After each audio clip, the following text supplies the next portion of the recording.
বান্ধবী মিলে কোথায় এসছো? আর ওর এটা দেখে মনে হয় যে বাগদা বিচ, মানে দূর থেকে বাগদা বিচের মতোই। হ্যাঁ, এরকম লাভ করা থাকে আর এরকম টুনি লাইট দিয়ে সাজানো থাকে বাগদা বিচের জায়গাটা। যেটা বাগদা বিচের মতো লাগছে, জগদ্ধাত্রী পূজার প্যান্ডেলে এরকম অনেক টুনি লাইট দিয়ে সাজানো থাকে।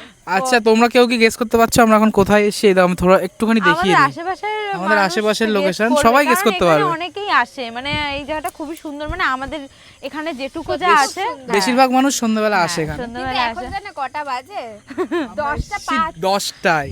আর সন্ধ্যাবেলা আসে, আর আমরা এসেছি রাত্রেবেলা। ওরা আরেকটা ক্যাফে নিয়ে যাচ্ছিল, বাট ওটা বন্ধ হয়ে গেছে, তাই এটাই নিয়ে আসলো। এটাও ভীষণ সুন্দর। হ্যাঁ, এটা খুবই সুন্দর।